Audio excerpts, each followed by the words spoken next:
merveilleuse histoire que je vais vous raconter eut lieu il y a très longtemps de cela. Nous sommes à Paris, à la fin du Moyen-Âge, époque où beaucoup de gens croyaient encore aux sorcières et à leur pouvoir magique. Paris était déjà une grande ville, très animée, avec ses marchés colorés et bruyants, ses spectacles de rue donnés par les saltimbanques, les cracheurs de feu, les montreurs d'ours et les tziganes musiciens. Mais c'était aussi une époque où de nombreux enfants étaient abandonnés, car leurs parents étaient si pauvres qu'ils ne pouvaient les nourrir. Ils les déposaient dans les églises en espérant que les moines et les religieuses en prennent soin. On appelait ces enfants les enfants trouvés. C'est ici à Notre-Dame de Paris que commence notre histoire.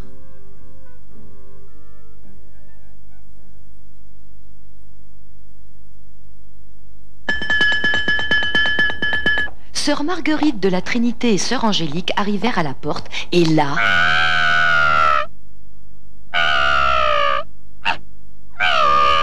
Oh, quelle est cette horrible créature, dit Sœur Angélique.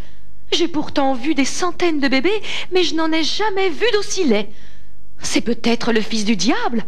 Nous ne pourrons pas le garder ici. Il effraiera les autres enfants. C'est pourtant un bébé, dit Sœur Marguerite, et il n'est pas responsable de sa laideur. Mais c'est un véritable monstre. On devrait le jeter au feu. Il ne mérite pas le droit de vivre. Le bébé comprit et arrêta de sourire. Sœur Angélique proposa de le remettre à la rue. C'est impossible. Notre devoir est de recueillir tous les malheureux sans exception. « De qui donc parlez-vous » demanda le père Frollo, l'évêque de la cathédrale. « Oh, le pauvre malheureux, je l'adopterai et le protégerai, ajouta-t-il. Le moine n'était pas d'accord, mais le père Frollo insista. « Je suis sûr que je pourrai lui apprendre à lire et à écrire, et que malgré sa laideur, Dieu lui a donné un cœur et une âme que je saurai éduquer. C'est décidé, je le garde avec moi. Et vous verrez que vous finirez tous par l'aimer. C'est un enfant de Dieu, comme les autres. » Sœur Angélique demanda à Sœur Marguerite de la Trinité si le père Frollo n'était pas devenu un peu fou. « S'il veut adopter cet enfant du diable, c'est qu'il a l'intention de l'exorciser, lui répondit Sœur Marguerite. C'est peut-être le fils d'une sorcière, ajouta-t-elle. « Maintenant que l'affaire est réglée, dit le père Frollo, il faut donner un nom à cet enfant.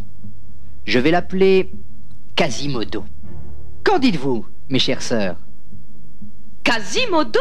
Mais qu'est-ce que cela veut dire demanda Sœur Angélique. Quasimodo, c'est du latin, et cela veut dire celui qui est inoffensif, qui ne fait de mal à personne. Sœur Angélique trouva que c'était un joli nom, même si elle aurait préféré l'appeler créature du diable. Mais elle parla si doucement que le père Frollo n'entendit pas. Et c'est ainsi que le bébé Quasimodo fut adopté par le père Frollo.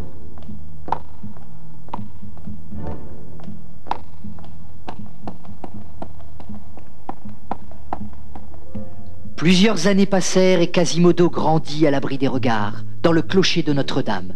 Il n'aimait pas sortir, car tous les habitants de Paris se moquaient de lui. Les enfants lui disaient des méchancetés, et leurs parents étaient effrayés par sa laideur.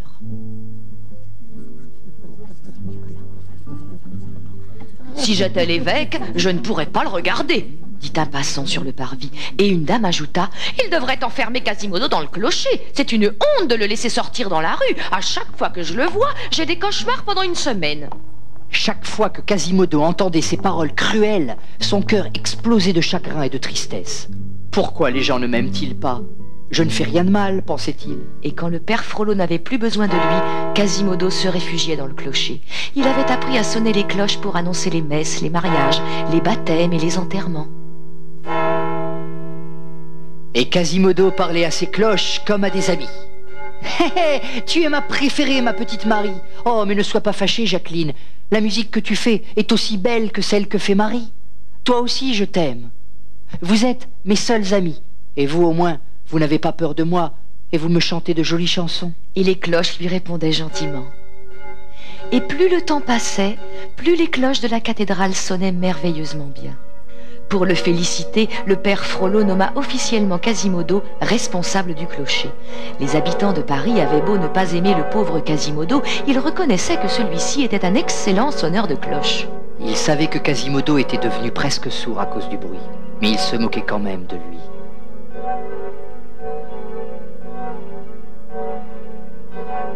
Mais Quasimodo était heureux là-haut dans son clocher.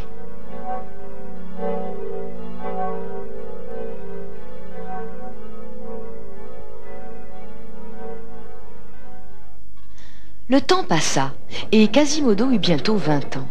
Il y avait une grande fête devant Notre-Dame. Il n'y avait pas de manège à l'époque, mais des jeux de quilles, des montreurs d'ours qui faisaient peur aux petits enfants, et des stands de foire où l'on pouvait lancer des balles ou des couteaux.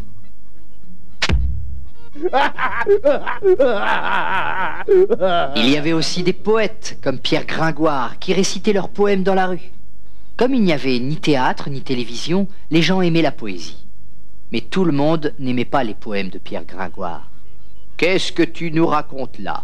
La lune ne parle pas, qu'est-ce que c'est que cette histoire de fou ?» dit un habitant. Et le poète, désolé, proposa une autre de ses œuvres. « Arrête donc! Moi j'en ai assez de t'entendre, tu racontes toujours la même chose, dit le même homme. Allez, viens mon chéri, allons voir ailleurs. Je suis sûre que nous nous amuserons mieux, ajouta sa femme. Et la foule hua le poète. Oyez, oyez, bonnes gens, venez tous vous amuser sur le plus beau stand de la fête. Venez admirer le pape du rire. Suivez-moi, c'est par ici. Ça ne vous coûtera qu'un seul petit sou. Venez mes amis, venez élire le pape du rire, enfin quelque chose de drôle. Je suis sûr que c'est mieux que la poésie de ce maudit poète. Moi, je préfère le rire à la poésie, pas vous? Et le pauvre poète resta seul sans public. Oh, ce n'était pas la première fois que ça lui arrivait. Pourquoi les gens ne voient-ils pas les beautés du monde, se demandait-il. Pourquoi ne pensent-ils qu'à rire, qu'à manger et à boire? Pendant ce temps-là, la foule s'amassa devant le stand du rire. Le forain expliqua que celui qui ferait la plus belle grimace serait élu pape du rire.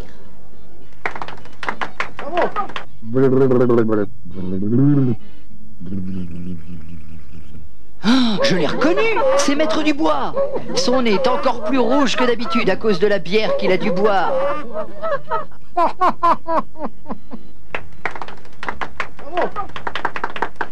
Moi, je vote pour lui. C'est une très belle grimace, beaucoup plus belle que celle de Maître Dubois.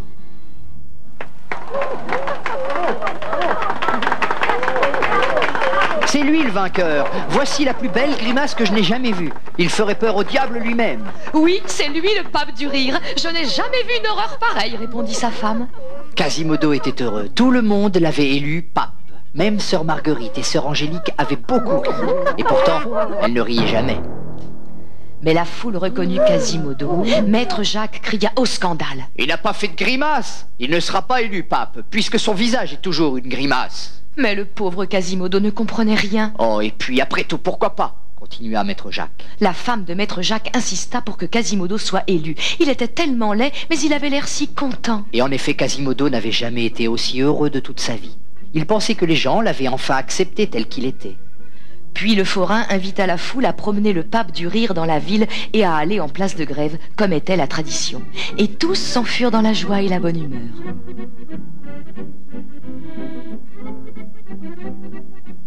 Pierre Gringoire, le poète sans public, les suivit. Il y a aussi des gens là-bas, peut-être aurais-je de la chance de trouver quelqu'un qui appréciera mes poésies, dit-il. On ne sait jamais, la chance peut tourner.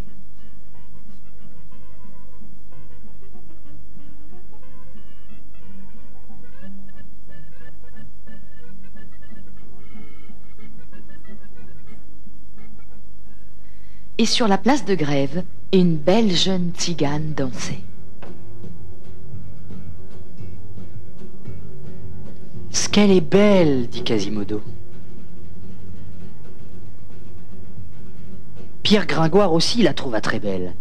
Si elle acceptait d'être ma muse, je suis sûr que mes poésies auraient du succès. Maître Jacques l'entendit et lui dit « Mais tu ne la connais donc pas? C'est Esmeralda, et elle est arrivée avec les tziganes pour la fête. » Le père Frollo, qui voyait des sorcières partout, cria que c'était un péché mortel que de danser de cette façon.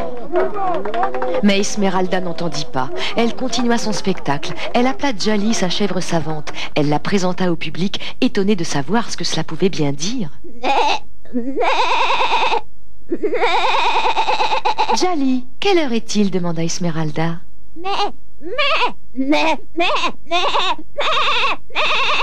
Maître Jacques n'en revenait pas. Il était bien 7 heures. C'était incroyable, extraordinaire. Le public était émerveillé. Et Esmeralda continua. Djali, quel jour du mois sommes-nous aujourd'hui? C'était exact. Pierre Gringoire n'en croyait pas ses oreilles. Esmeralda est certainement une fée, dit-il. Tout le monde cria des bravos et des hurrahs, sauf le père Frollo. C'est sûrement une sorcière, les animaux ne savent rien. C'est le diable en personne qui se cache dans cet animal. Esmeralda n'eut pas peur et demanda à la chèvre: « Djali, dis au public combien de messes l'évêque de Paris a-t-il manqué parce qu'il ne s'est pas réveillé ?»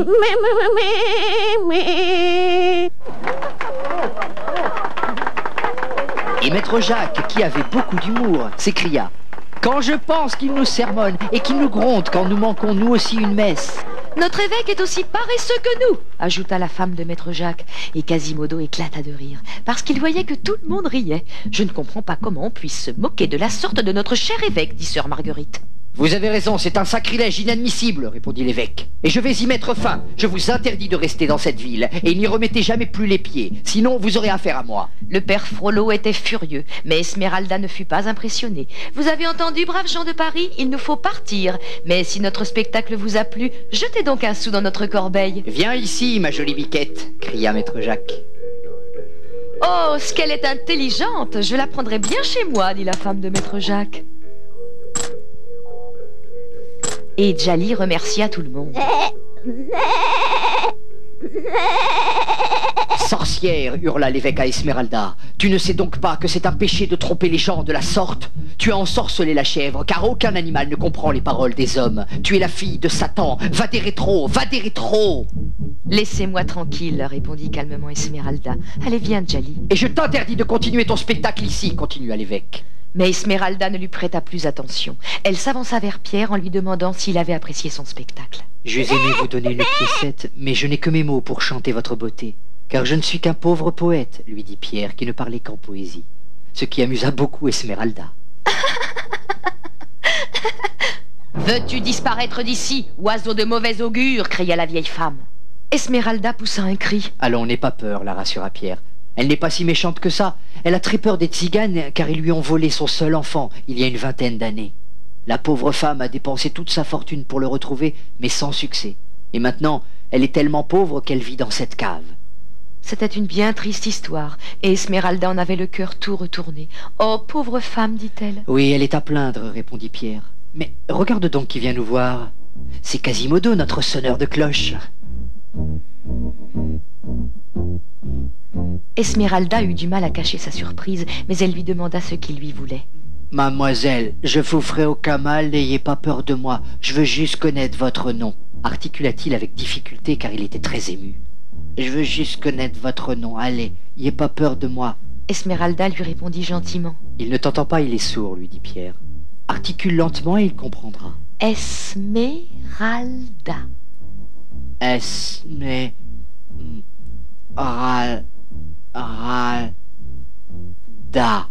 Mais le père Frollo apparut. « Qu'est-ce que tu fais avec cette sorcière, Quasimodo » hurla-t-il. « Et tu portes encore ces vêtements ridicules? Tu n'as pas honte de te moquer de notre Saint-Père en portant les mêmes vêtements que lui?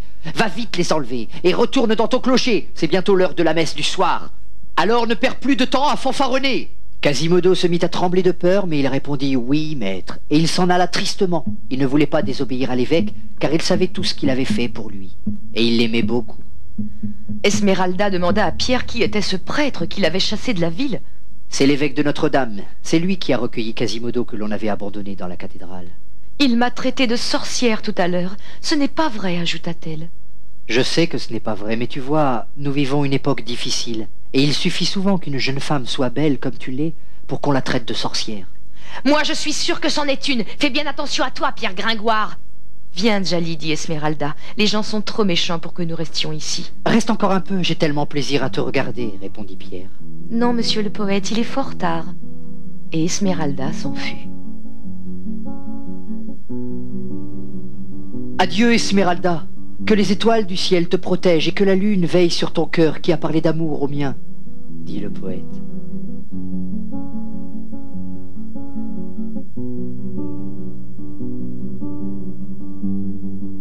Quel dommage! Je ne la retrouverai jamais dans ce dédale de rue.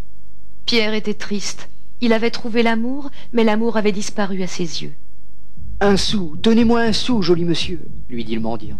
Et Pierre lui répondit qu'il était aussi pauvre que lui. Allons, un morceau de pain, je me contente de peu. Mais puisque je te dis que je n'ai rien, laisse-moi tranquille, dit Pierre. Mais le mendiant continuait. Donne-moi un sou. Tu m'as l'air d'un drôle de mendiant, toi. Tu es un sacré filou, tu as retrouvé tes 2 jambes, cria Pierre. Et il poursuivit le mendiant.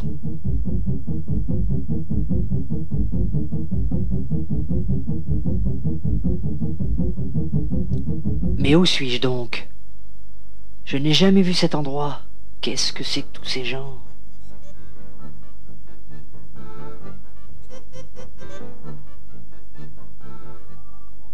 C'est la cour des miracles, lui répondit le mendiant. C'était l'endroit où vivaient tous les malheureux de la terre, les aveugles, les boiteux, les mendiants et les tziganes.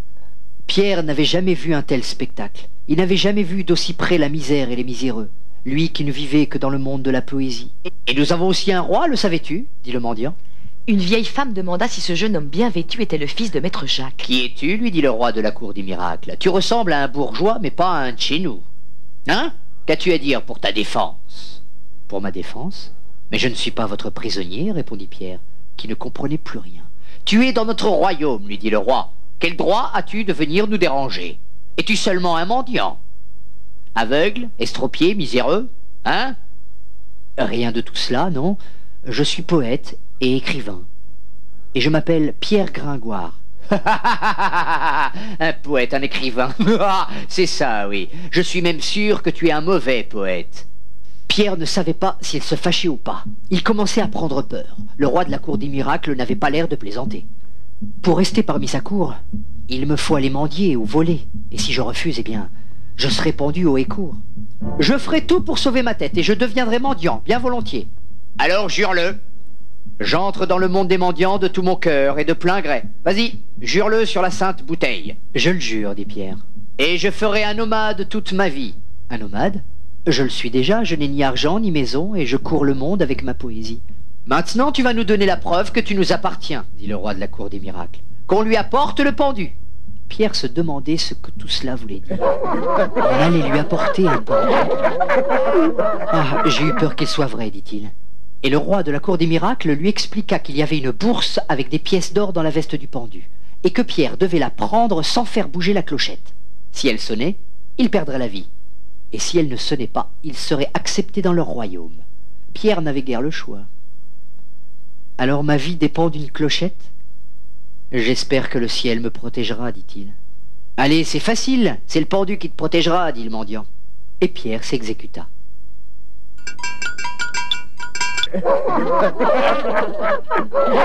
Mon pauvre ami, tu n'es pas très doué, s'écria le mendiant. Peu m'importe maintenant, répondit Pierre.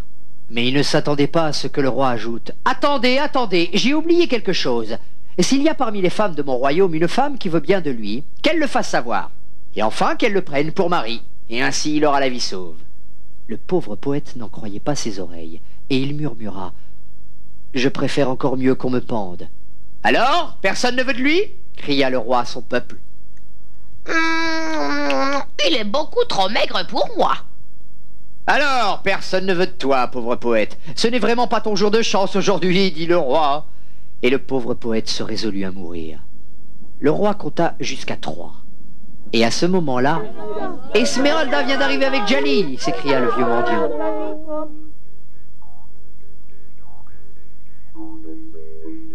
Vous voulez le pendre demanda-t-elle au roi. Oui, à moins que tu ne le choisisses pour mari. Et Esmeralda demanda son avis à Djali. Alors je le prends avec moi. Et Pierre la remercia. Il était tout heureux de pouvoir vivre avec celle qu'il aimait en secret. Frère, voici ta femme, dit le roi. Et sœur, voici ton mari pour 4 années.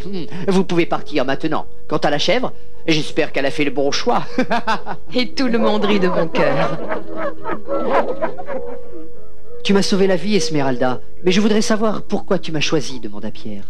Elle lui répondit qu'elle avait eu pitié de lui. Pitié de moi? Mais tu ne m'aimes donc point? Même un tout petit peu? Non, Pierre, je ne te connais pas.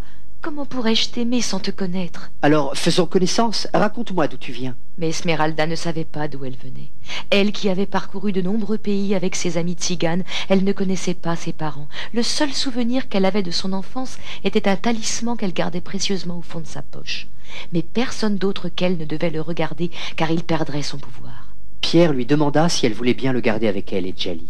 « Oui, tu peux venir, mais si tu préfères rester seule, je l'accepterai, » répliqua Esmeralda. Eh bien, je resterai avec vous deux, et j'écrirai de merveilleux poèmes. Esmeralda, fille du soleil, danse dans les étoiles pour étonner le firmament, récita-t-il. Ce qui fit rire Esmeralda à plein poumon. Très bien, puisque c'est comme ça, je ne dirai mes poèmes qu'à Djali. Pas vrai, ma grande?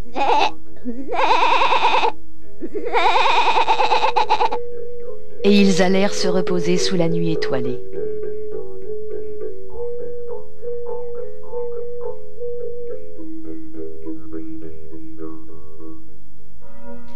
Le lendemain matin, lorsqu'il sonna les cloches pour la première messe, Quasimodo n'avait pas le cœur à l'ouvrage. Et pour cause, lui aussi était tombé amoureux de la belle Esmeralda et il désirait la revoir.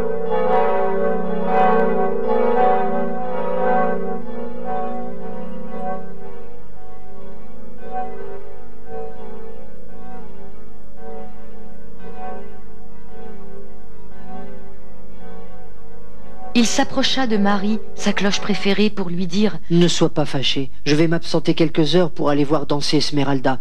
Je reviendrai tout à l'heure, ne sois pas triste. Je te promets que je reviens le plus vite possible, ma belle. » Et il quitta son clocher. «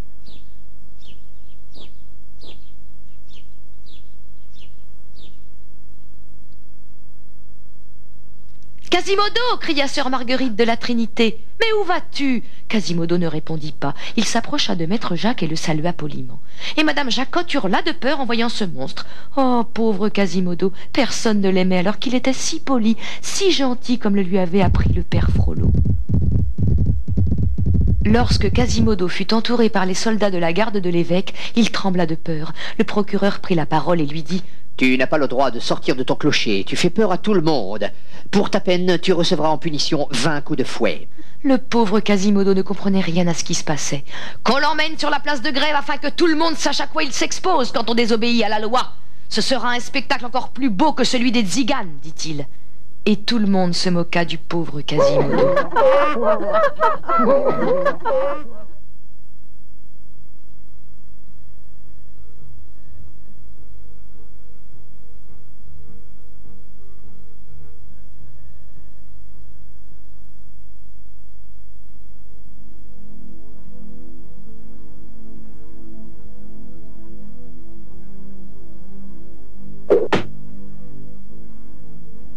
« Regarde ce qu'ils lui font, Pierre, dit Esmeralda. »«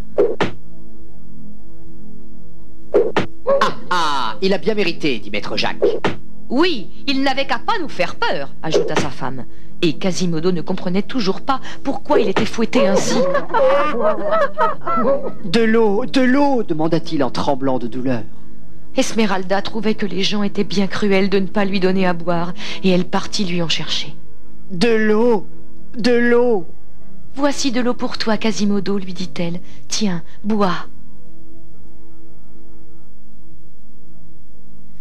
Ah. Merci, Esmeralda. Esmeralda, je crois qu'il sera toujours ton ami, déclara Pierre. C'est à cause de toi qu'on l'a fouettée, maudite sorcière, cria la vieille femme. Esmeralda fut surprise, mais Pierre la réconforta. Ne l'écoute pas. Tu lui rappelles sa fille, car elle devrait avoir le même âge que toi. Elle n'a jamais plus entendu parler d'elle? Non, répondit Pierre. On dit qu'elle a seulement retrouvé un petit chausson de sa fille, et qu'elle le porte toujours sur elle. Un petit chausson? Non, ce n'est pas possible. Qu'y a-t-il, Esmeralda? Tu es toute pâle. Non, rien. Un vieux souvenir lointain. Oh, regarde, ils ont relâché Quasimodo. Et le pauvre Quasimodo regagna tristement son clocher.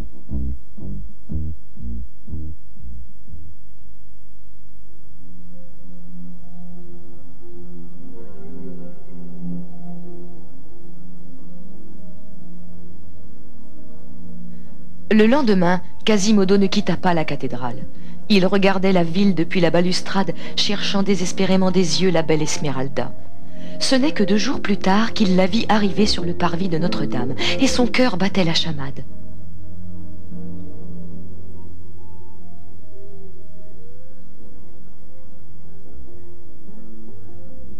Pierre aimait beaucoup jouer avec Djali.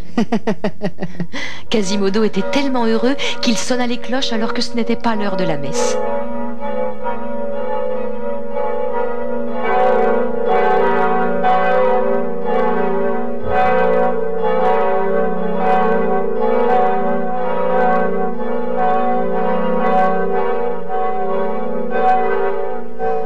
pour Esmeralda, dit Quasimodo à Marie, sa petite cloche. Et toi aussi, Jacqueline, dis-lui combien je l'aime. Allez, mes amis, chantez, chantez pour la belle Esmeralda, chantez.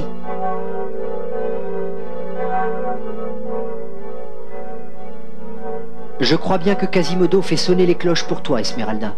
Tu as gagné le cœur du sonneur de Notre-Dame, dit Pierre. Je vais danser pour lui seulement, répondit Esmeralda. Mais l'évêque n'était pas loin et il n'avait rien oublié. Il lui cria: voilà encore cette sorcière! Regardez là-haut, dit maître Jacques. C'est notre évêque. Oui, c'est notre évêque, et il en fait une drôle de tête. Ça ne présage rien de bon pour cette pauvre Esmeralda. Il était furieux, en effet, que la jeune fille et sa chèvre soient revenues devant la cathédrale alors qu'il lui avait interdit. Ça ne se passera pas comme ça, s'écria-t-il. Et Esmeralda fit son spectacle. Quelle heure est-il? Va des rétros, sorcière, hurla l'évêque. Ne peux-tu donc pas laisser tranquilles les habitants de cette ville? Au lieu de danser et de mendier, tu ferais mieux de venir te confesser, ajouta-t-il. Mais je ne fais rien de mal, et je n'ai pas de péché à me faire pardonner par notre signe.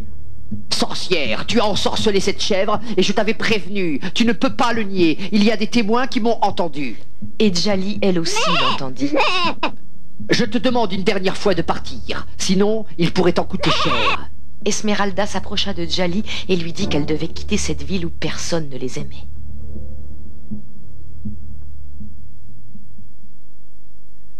Peu de temps après, dans le palais de justice, le chambellan vint dire au procureur que l'évêque de Notre-Dame voulait le voir. Tu ne vois donc pas que je suis occupé? Demande-lui de revenir. Le pauvre chambellan insista. Bon, d'accord, dis-lui d'entrer. Je me demande ce qu'il me veut encore, celui-là. Encore des problèmes. Mais déjà, le père Frollo était entré dans le palais de justice sans invitation. Oui, j'ai encore vu Esmeralda danser devant mon église alors que je lui avais interdit, dit-il. Et le procureur de lui répondre: je la trouve plutôt belle, et c'est une chance de la voir dans notre ville. L'évêque était furieux. Il ajouta: c'est une sorcière! Et je viens vous demander d'ouvrir un procès contre elle, un procès pour sorcellerie. Vous en êtes sûr? Demanda alors le procureur. Oui, oui, je sais. Cela fait longtemps que nous n'avons pas fait ce genre de procès. Mais pourquoi vous acharnez-vous sur Esmeralda? Que vous a-t-elle fait? Dites-moi. Il avait raison de vouloir protéger Esmeralda, pensa l'évêque. Elle était si belle, et il en était un peu amoureux, malgré son grand âge. Elle empêche les gens de travailler, et surtout, elle les empêche d'entrer dans mon église, s'écria le père Frollo. Il était de très mauvaise foi, et le procureur l'avait compris. Je ne voudrais pas vous offenser, mais si vous pensez que c'est une sorcière, il faudrait bien me le prouver, mon cher évêque. Le père Frollo donna alors tous les arguments qu'il trouva. Esmeralda parlait à sa chèvre, et cette chèvre savait non seulement l'heure, mais aussi le jour du mois. C'était une preuve d'envoûtement, donc ça prouvait qu'elle était une sorcière. Mais elle lui avait manqué de respect, puisque tous les gens avaient ri de lui. Et le père Frollo ne supportait pas que personne, et surtout une pauvre fille tzigane, lui manque de respect. Il proposa même sa démission si la justice ne faisait pas son travail. C'est alors que le chambellan prit la parole. Si notre évêque s'en va, qui nous prêtera une salle pour nos banquets, monsieur le procureur? Et moi? Qui va me payer? Vous y avez pensé? Le malheureux homme n'y avait pas pensé. C'est d'accord pour le procès, dit-il. Mais à la condition qu'Esmeralda danse une dernière fois devant la cathédrale. Et ensuite, eh bien, vous pourrez l'arrêter. Ça y est, le père Frollo avait gagné. Esmeralda serait brûlée vive, comme toutes les sorcières.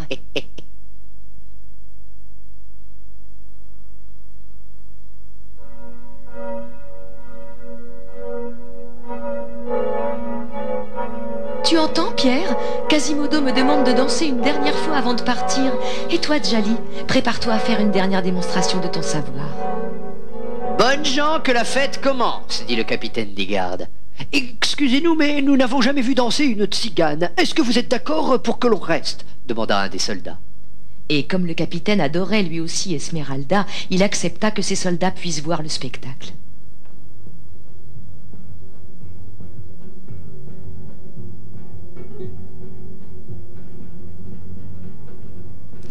La foule était ravie et les soldats étaient tout joyeux d'avoir vu un si beau spectacle. Soldats, mettez-vous en rang et que ça saute, cria le capitaine. Quel dommage, dit le soldat. Mais il obéit. Esmeralda s'approcha de Quasimodo et lui dit: c'est pour toi seul que j'ai dansé. Esmeralda, cria le capitaine, sur ordre du procureur de la justice, je t'arrête et tu seras jugé pour sorcellerie. C'est le bûcher qui t'attend. Allez, suis-moi. Vous m'arrêtez? Mais je ne comprends pas, répondit-elle, je n'ai rien fait. Viens avec moi et ne m'oblige pas à te passer les fers. C'est un ordre, dit le capitaine. Pierre! Quasimodo! Pierre demanda à Quasimodo de le rejoindre.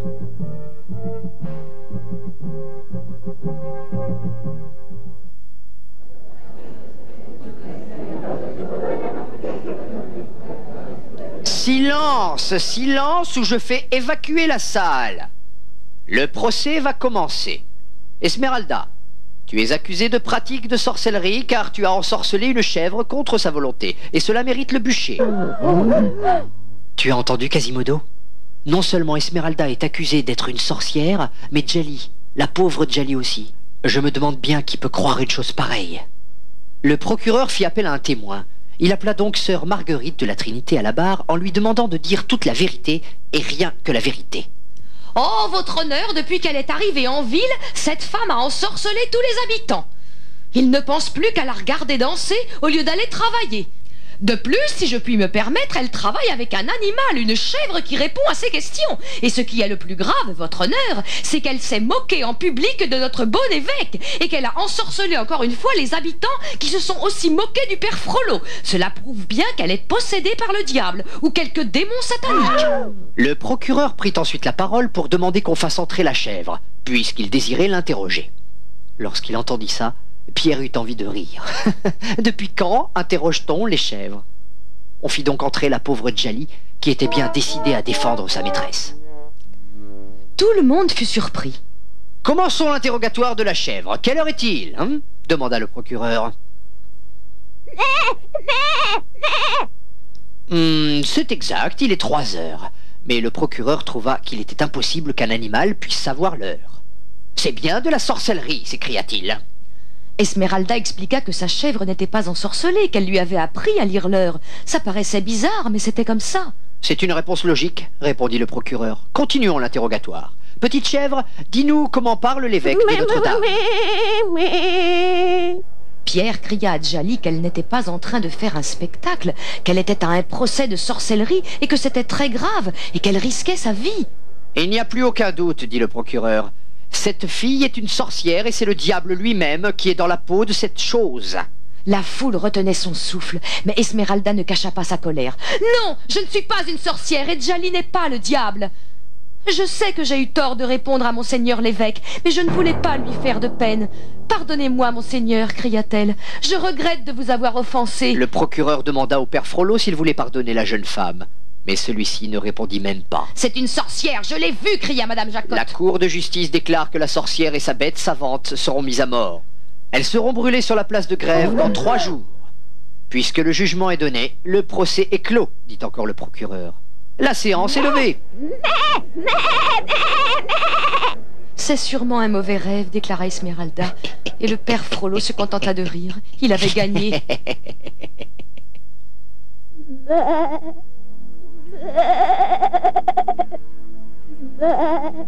Esmeralda fut mise en prison avec sa chèvre. Plus jamais elle ne verrait le soleil, plus jamais elle ne danserait, et elle pleurait doucement. C'est pour ce matin, lui dit le chambellan. As-tu un dernier souhait, comme il est de tradition, pour les condamnés à mort? Mais Esmeralda ne répondit pas.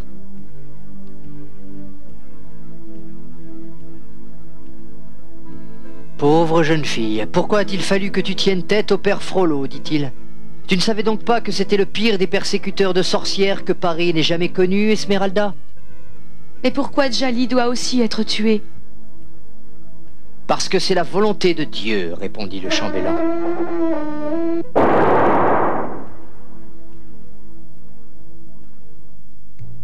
Et au lever du jour, Esmeralda fut conduite sur la place de Grève.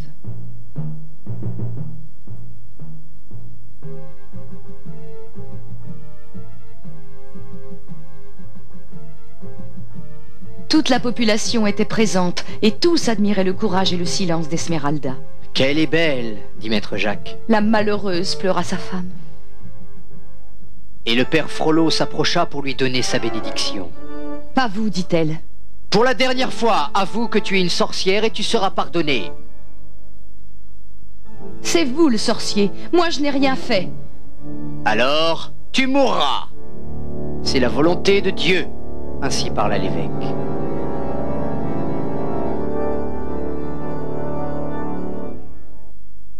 Mais personne n'avait remarqué Quasimodo. À la plus grande surprise de tous, il emporta Esmeralda dans son clocher pour la cacher. Pierre fut surpris de la rapidité de Quasimodo. Il n'était pas si bête que tout le monde le pensait. Même les habitants se réjouirent de l'acte courageux de Quasimodo, et ils se moquèrent à nouveau de l'évêque. Tout le monde avait compris le manège du père Frollo. « Quasimodo, reviens ici! Obéis-moi! C'est moi qui t'ai sauvé la vie !» cria-t-il. « Je t'ordonne de ramener cette jeune fille immédiatement !» Mais Quasimodo était déjà dans son clocher, avec dans ses bras la femme dont il était fou amoureux. « Quasimodo, je ne sais pas comment te remercier. Tu m'as sauvé la vie, dit doucement Esmeralda. Écoute, Quasimodo. » Mais Quasimodo lui coupa la parole. « Ne dis rien, et surtout, écoute-moi bien. Il ne faut pas que tu sortes d'ici avant que la nuit vienne. Sinon, on pourrait t'attraper et te tuer. Tu es en sécurité dans ce clocher. Tu ne risques rien avec moi. Je te protégerai contre tous ceux qui te veulent du mal. Et si tu as un problème, eh bien, tu n'as qu'à m'appeler avec ce petit sifflet. Je t'entendrai. Tu sais que je suis un peu sourd à cause du bruit des cloches, mais j'entends le sifflet, car il est très aigu. Alors je vais te laisser maintenant. Essaie de dormir un petit peu, tu veux bien? Dormir? Comment pourrais-je dormir avec tout ce qui est arrivé? Djali avait retrouvé sa maîtresse qui se demandait comment elle avait pu monter toutes les marches du clocher pour la retrouver. « Que se passe-t-il, Djali? Qu'est-ce que tu as » lui demanda-t-elle. Pauvre Esmeralda, elle était horrifiée de voir le père Frollo. « Oui, c'est bien moi, petite sorcière, lui dit-il. Ton nouvel ami ne peut pas faire grand-chose pour toi. Il est tellement idiot qu'il t'a amené ici, mais il a oublié qu'ici, c'est mon église, et toi, tu es à nouveau entre mes mains. » Ne vous approchez pas, Satan, bourreau! Tu ne t'échapperas pas d'ici, et je te porterai moi-même dans les flammes s'il le faut, ajouta-t-il sûr de lui.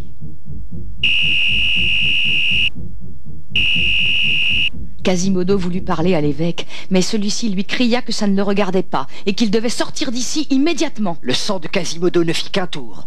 Je ne sais pas ce qui se passe, mais je sais très bien qu'Esmeralda a besoin d'aide et que je dois la protéger. Et il se dirigea vers le père Frollo avec un gourdin prêt à le frapper. « Elle t'a ensorcelé! Soyez damnés tous les deux !» s'écria-t-il. Et il s'en alla en priant. Esmeralda était désespérée. « Je ne serai jamais en sécurité. Il peut revenir à tout moment. Qu'allons-nous faire ?»« Ne pleure pas, lui répondit le pauvre garçon. Je te jure que je te protégerai aussi longtemps que je vivrai. » Mais il savait très bien que les choses risquaient de mal se passer.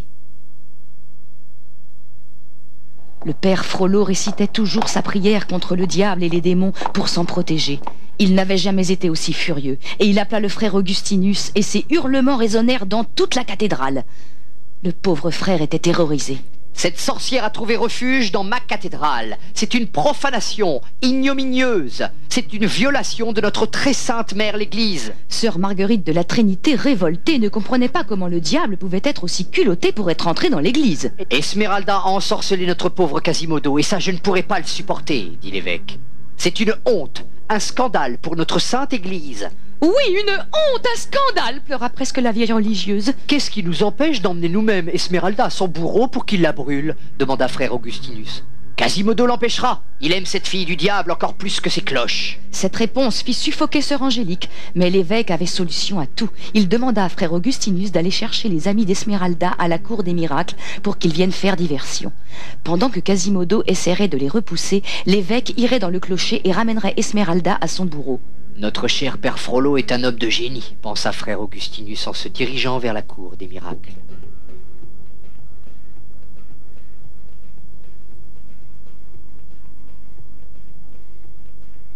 Tiens, je crois qu'on a de la visite, cria la vieille clocharde. Le roi de la cour des miracles était plus que surpris. Jamais ces gens d'église qui disent vouloir aider les malheureux n'étaient venus leur porter le moindre morceau de pain. « Vous êtes bien courageux pour venir dans un tel endroit. Qui est votre chef? J'ai une très mauvaise nouvelle qui concerne Esmeralda, dit le moine. » Alors le roi se présenta et lui demanda ce qu'il entendait par « mauvaise nouvelle ». Le pauvre homme ne se doutait évidemment de rien. Et il expliqua qu'elle était en danger, qu'elle avait été condamnée à être brûlée vive à la suite de son procès en sorcellerie demain à l'aube, et qu'elle était réfugiée dans la cathédrale. « Mais elle est en sécurité dans une église, objecta Pierre. Et c'est là que le moine commit le péché de mensonge. Venez la délivrer cette nuit, car l'évêque la retient prisonnière. Il dit que les sorcières n'ont pas le droit d'asile dans une église. Venez la libérer. À ces mots, Pierre prit la parole. Il ne faut pas la laisser entre les mains de ce monstre. Allons-y tous. Chers frères, je ne sais pas comment nous pourrons entrer puisque les portes seront fermées. Peut-être bien que le bon Dieu nous donnera un coup de main.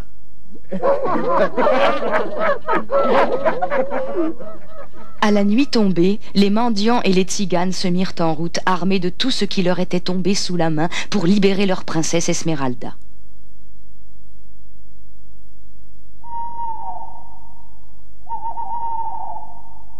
Cette nuit-là, conscient du danger, Quasimodo resta sur le qui-vive et du haut de son clocher, il surveilla le parvis de Notre-Dame. Et lorsqu'il vit des gens armés jusqu'aux dents se diriger vers la porte de la cathédrale, il les prit pour des soldats. Les soldats viennent chercher Esmeralda, mais je me battrai comme un lion pour elle. Le roi de la cour des miracles expliqua à tous qu'il fallait faire exploser la porte de la cathédrale.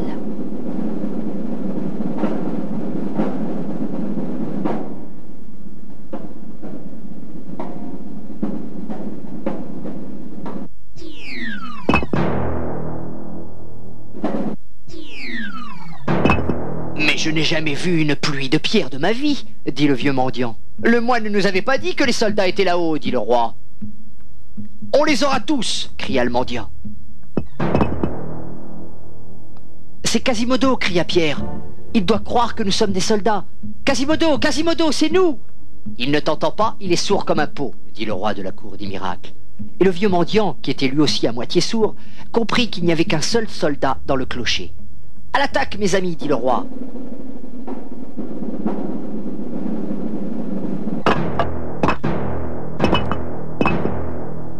Mais devant le carnage qui s'annonçait, le roi des miséreux, qui n'était pas très courageux, préféra dire à ses troupes de déguerpir. Et personne ne se fit prier pour rester. « Ils sont partis. Esmeralda ne sera pas brûlée demain matin !» s'écria Quasimodo tout content.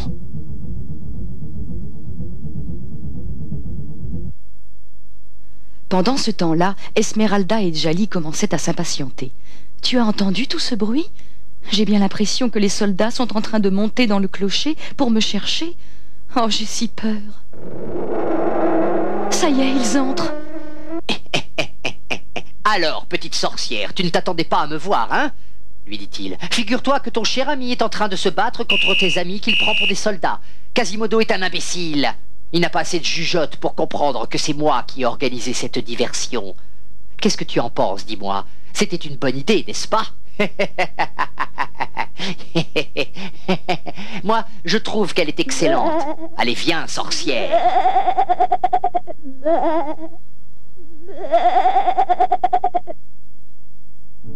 Seul Pierre n'avait pas abandonné l'idée de sauver Esmeralda de sa mort injuste. Il n'en croyait pas ses yeux. Mais oui, c'était Djali. Il ne comprenait plus. « Tu veux me dire qu'Esmeralda est en danger ?» demanda-t-il. « Elle est prisonnière du père Frollo, c'est bien ça ? Dans ce cas, tu vas me conduire à eux, et je me battrai seul contre cet homme abominable. J'aime Esmeralda. Je ne veux pas qu'elle meure, et je tuerai l'évêque s'il le faut. »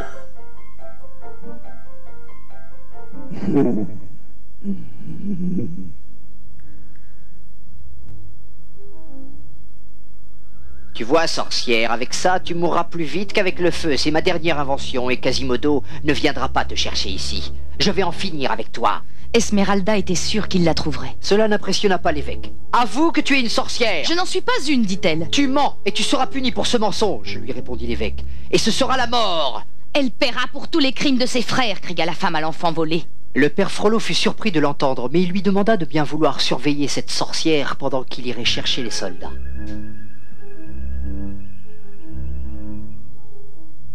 Tu as mérité ton châtiment, justice sera faite. Je sais que vous n'aimez pas les tziganes, madame, mais je n'ai jamais fait de mal à personne. Ayez pitié de moi, je ne suis qu'une enfant que les tziganes ont élevée. Croyez-moi, je vous dis la vérité. Ramène mon enfant et je te laisserai partir, dit la vieille dame. Je vous comprends, vous cherchez votre enfant, et moi je cherche mes parents, répondit-elle. Et la femme lui montra le seul souvenir qu'elle avait de son enfant volé. Et Esmeralda lui montra le talisman dont elle avait parlé à Pierre. « Alors c'est toi, mon enfant, ma petite fille ?» La pauvre femme ne pouvait le croire. Pierre ne comprenait pas pourquoi Djali se dirigeait vers la maison de la femme à l'enfant volé. « Reviens et tais-toi ! Tu vas la réveiller, lui dit-il doucement. Mais qu'est-ce qui lui prend? La mère d'Esmeralda était si heureuse d'avoir retrouvé sa fille qu'elle voulait tout savoir. Comment as-tu vécu toutes ces années, ma chérie? Raconte-moi. Pierre était surpris de voir les deux femmes ensemble. Pierre, c'est le plus beau jour de ma vie. Tu ne devineras jamais ce qui m'est arrivé, lui dit-elle. Que se passe-t-il, Esmeralda? J'ai retrouvé ma mère. C'est elle. Cela paraissait incroyable. C'était un vrai miracle. Pierre était si heureux qu'il eut envie de faire un poème.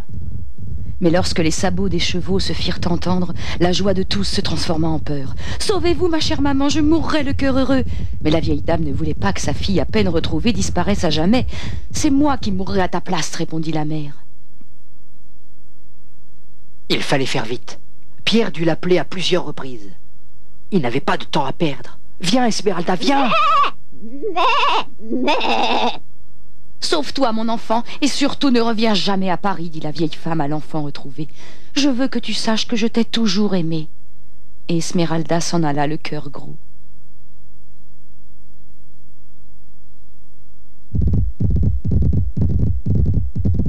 La tzigane a réussi à s'échapper dès que vous êtes parti, dit la vieille femme au père Frollo. Mais comment cela est-il possible? Envoler la sorcière? Il ne pouvait le croire. Et elle lui expliqua que la tzigane lui avait jeté un sort et que les cordes s'étaient déliées toutes seules, que ces cordes s'étaient enroulées comme des serpents et qu'elle s'était évanouie de peur. « Vous n'allez pas me tuer à sa place, j'espère » ajouta-t-elle. Et le père Frollo, qui voyait des sorcières partout, lui hurla que oui. Vous aussi, vous en êtes une, je le vois. Soldats, emparez-vous de cette sorcière. Mais le capitaine, qui était un homme sensé, lui répondit que ce n'était pas possible. Tout le monde la connaît, c'est très bien qu'elle n'aime pas les tziganes. Vous ne vous souvenez pas qu'ils lui ont volé son seul enfant il y a 20 ans? Et qu'elle vous l'a dit elle-même? L'évêque ne savait plus quoi dire. Il était pris à son propre piège. Mais si, je m'en souviens. Et il préféra s'en aller. Il est complètement fada, notre évêque, s'écria le gentil capitaine.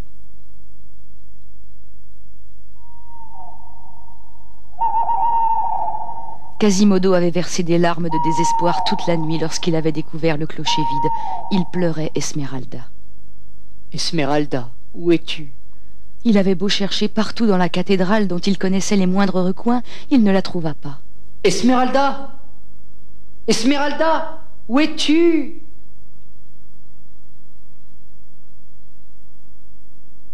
Il remonta dans son clocher, mais il n'avait aucune envie de sonner les cloches, alors qu'il était l'heure de la messe.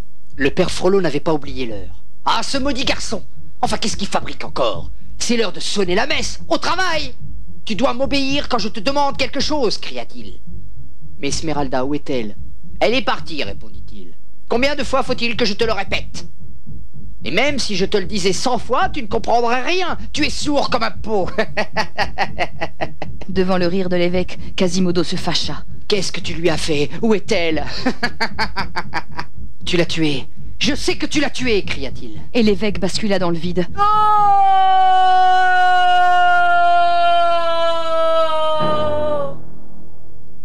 Quasimodo se barricada dans le clocher, pensant que les soldats viendraient le chercher pour le tuer lui aussi. Mais il avait l'âme en paix. Puisqu'Esmeralda est morte, je veux bien mourir moi aussi. Je ne pourrais pas vivre sans elle, pensait-il. Et il attendit les soldats.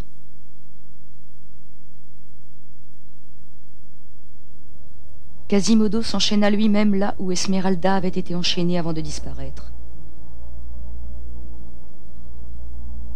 Esmeralda, se plaint-il doucement. Lorsqu'il entendit le chambellan lui dire « Tu as encore perdu ton sifflet, espèce d'imbécile !»